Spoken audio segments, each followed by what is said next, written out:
অন্তর্বর্তীকালীন সরকারের গুরুত্বপূর্ণ উপদেষ্টা প্রফেসর ডক্টর আসিফ নজরুল কাউকে বুঝতে না দিয়ে সুকৌশলে বিভিন্ন নিয়োগের মাধ্যমে আওয়ামী লীগকে পুনর্বাসন করে যাচ্ছেন। আসিফ নজরুল সাহেব যদি সংশোধন না হন তাহলে আমরা তার পদত্যাগ দাবি করব। একটা খবর দেখেন, নতুন নিয়োগ পাওয়া ডেপুটি অ্যাটর্নি জেনারেল ও অ্যাসিস্ট্যান্ট অ্যাটর্নি জেনারেলের মধ্যে আওয়ামী লীগ ও যুবলীগ থেকে 15 জন পাওয়া গিয়েছে। আপনি চিন্তা করতে পারেন 15 জন আওয়ামী লীগ যুবলীগের লোকজন নিয়োগ দিবে। আসিফ নজরুল সাহেবের মূল হচ্ছে আসিফ নজরুল সাহেব, তার ক্লিয়ারেন্স না থাকলে এখানে কেউ নিয়োগ পেত না। কিভাবে এটা সম্ভব? অবিশ্বাস্য রকমের জালিয়াতি, পদত্যাগ করার মতো অপরাধ, ক্ষমার অযোগ্য অপরাধ। এই পতিত স্বৈরা শাসক শেখ হাসিনার লোক অ্যাটর্নি জেনারেল এবং ডেপুটি অ্যাটর্নি জেনারেল সহকারী অ্যাটর্নি জেনারেল হিসেবে নিয়োগ পাবে, এটা অকল্পনীয়। অন্য কেউ আইন মন্ত্রণালয়ের দায়িত্ব থাকলে এই সাহসই করতো না, তাকে কাঠ ধরে উপদেষ্টা পদ থেকে সরিয়ে দিত। একজনকে নিয়োগ দিলে, অথচ 15 জনকে নিয়োগ দেওয়া হয়েছে যাদের সুনির্দিষ্ট রাজনৈতিক সংশ্লিষ্টতা আছে আওয়ামী লীগ যুবলীগের সাথে, ছাত্রলীগের সাথে। সাবেক কত বড় স্পর্ধা, যেটা খুবই উদ্বেগজনক। ছাত্রদের পক্ষের বলিষ্ঠ কণ্ঠস্বর হিসেবে তিনি অন্তর্বর্তীকালীন সরকারে স্থান পেয়েছেন এবং শিক্ষার্থী জনতার একটা ব্যাপক প্রত্যাশা ডক্টর আসিফ নজরুলের উপর ছিল, কিন্তু তিনি একের পর এক বিতর্কিত সিদ্ধান্ত নিয়েই যাচ্ছেন এবং আমরা ডক্টর আসিফ নজরুলের উপর ক্ষুব্ধ। শিক্ষার্থীরাও দিন দিন আসিফ নজরুলের উপর ক্ষুব্ধ হচ্ছে। সাধারণ জনগণও আসিফ নজরুলকে দিন দিন সন্দেহের চোখে দেখছে এবং এভাবে করতে পারলে আসিফ নজরুল সাহেব কতদিন অন্তর্বর্তীকালীন সরকারের উপদেষ্টায় থাকতে পারবে সেটা নিয়েও কিন্তু ভাবতে হবে। তার উপর নির্ভর করাটা ঠিক নয়। এরকম একটা বয়ান কিন্তু উপদেষ্টা হিসেবে শপথ নেওয়ার আগেই সামনে আনা হয়েছিল। অনেকে বলেছিল, অনেক রাজনীতি বিশ্লেষক আপত্তি তুলেছিল, অনেকে আবার ক্ষুব্ধ হয়েছিল যে আসিফ নজরুলের মতো লোকের ব্যাপারে আপত্তি করছে। কিন্তু আমরা দেখতে পাচ্ছি যে আপত্তিটাই ঠিক ছিল, কারণ একের পর এক আসিফ নজরুল সাহেব বিতর্কিত কাজ করেই যাচ্ছে। বরং তার মন্ত্রণালয়ে বিভিন্ন নিয়োগের মাধ্যমে আওয়ামী লীগকে যতটা পুনর্বাসন করা হচ্ছে, অন্য কোনো মন্ত্রণালয়ে এটা করা হচ্ছে না, অন্য কেউ এটা সাহস করেনি।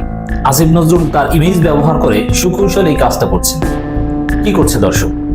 বিভিন্ন জায়গায় আইন মন্ত্রণালয়ের অধীনে যত নিয়োগ, বেশ কয়েক জায়গায় শেখ হাসিনার সাথে ছবি তুলতে চান্স পায় নাই, কিন্তু শেখ হাসিনা এবং শেখ মুজিবের ছবির পাশে দাঁড়িয়ে ছবি তুলে যা ফেসবুকে আপলোড দিয়ে নিজেকে গর্বিত মনে করত, এই টাইপের লোককেও আসিফ নজরুল সাহেব নিয়োগ দেওয়া শুরু করেছিল। আবার সুজিত চ্যাটার্জি বাপ্পি, সাইফুদ্দিন খালেদ, সুলতানা আক্তার রুবি, ফয়েজ আহমেদ, সৈয়দা সাজিয়া শারমিন, মোহাম্মদ জামালত আলী, মোহাম্মদ আবুল হাসান, রোহানি সিদ্দিকা, আঞ্জুমান আরা লিমা, চৌধুরী শামসুল আরিফিন, আশিক রুবাইয়াত, কাজী তামান্না ফেরদৌস, শিউলি খানম, তাশরিফা সুলতানা জলি এবং সুমাইয়া বিনতে আজিজ, এরা সবাই কোনো না কোনো ভাবে সরাসরি আওয়ামী লীগের সাথে জড়িত, সরাসরি নিরপেক্ষ নয়। একজন আইনজীবীর একটা পোস্ট আমি আপনাদেরকে একটু শোনাতে চাই, তাহলে বুঝবেন যে আসিফ নজরুল সাহেবরা কি করছেন পর্দার অন্তরালে, জনগণকে বুঝতে না দিয়ে। আমার নাম মুনতাসিম তানজির, নতুন নিয়োগপ্রাপ্ত অ্যাসিস্ট্যান্ট অ্যাটর্নি জেনারেল, সিরিয়াল নং 81।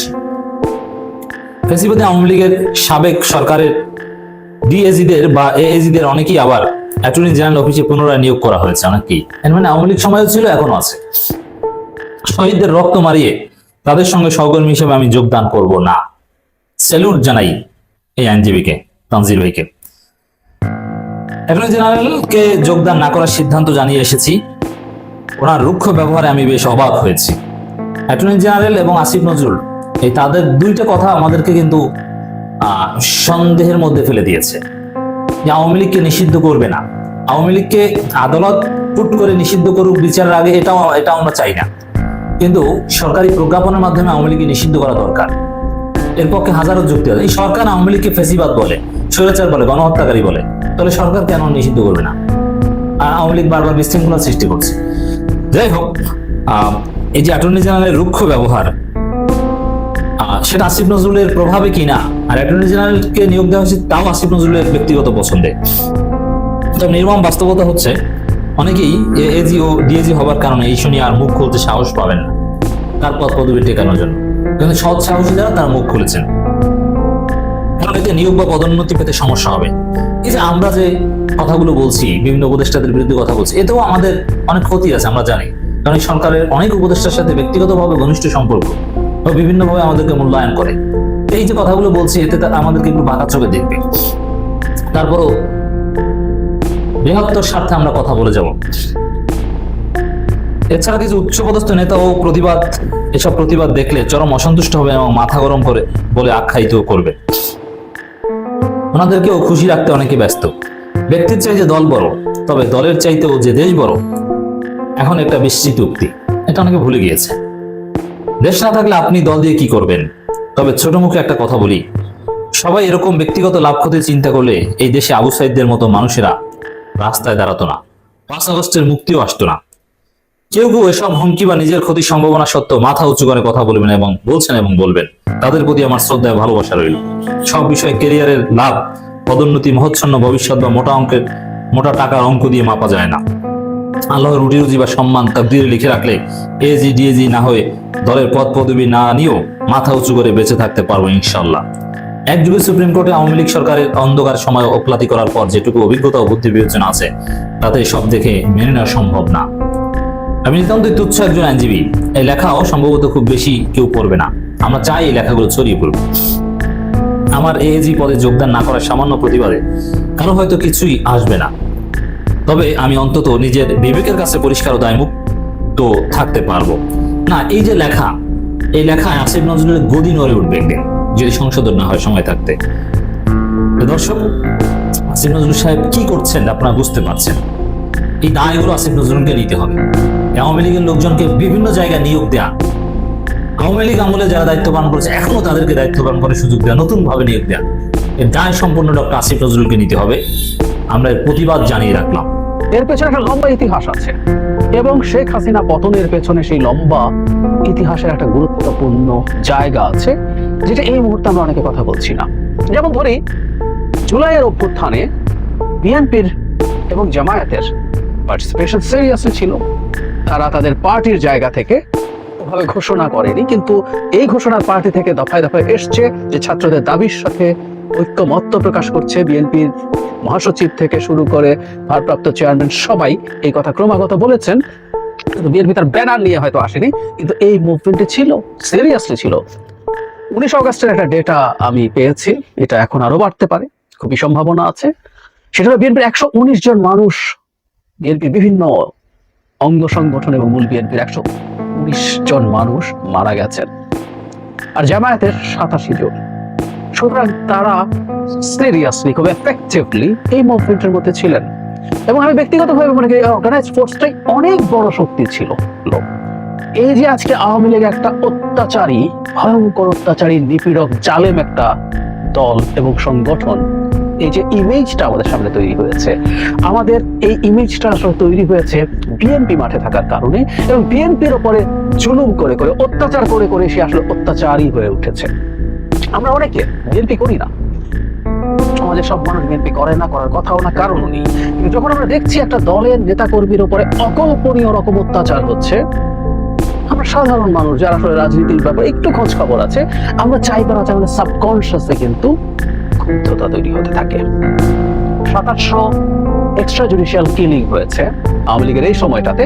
এর প্রধান অংশ, প্রায় সব, কয়েকশো আছে, এর বাইরে প্রায় সব হচ্ছে বিএনপির, এবং এর মধ্যে কিছু জামায়াত নেতা কর্মীও আছে, বিশেষ করে 14 সালের আগে জামায়াত এর মধ্যে ইনক্লুডেড ছিল।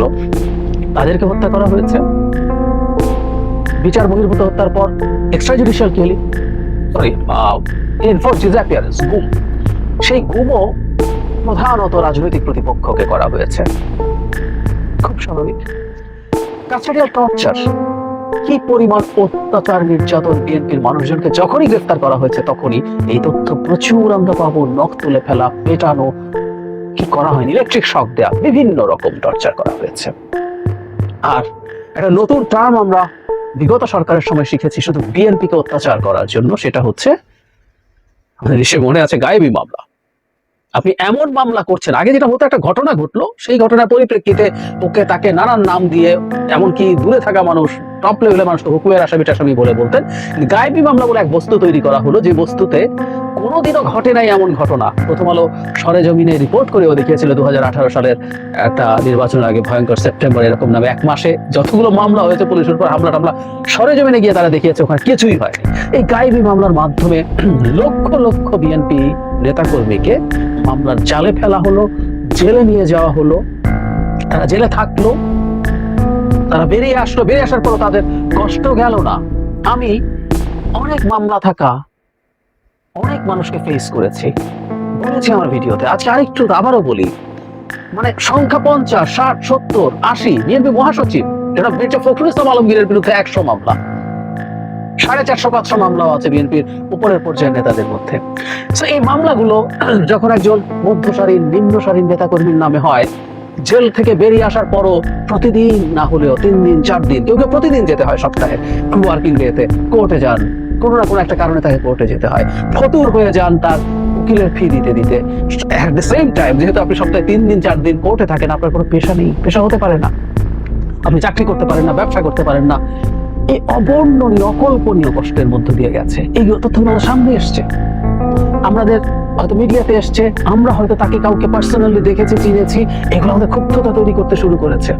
এই দেশে বহু জায়গায় হাজার হাজার লক্ষ লক্ষ বিএনপি নেতাকর্মী এই এন্টায়ার আওয়ামী লীগের সময় এলাকায় যেতে পারেনি।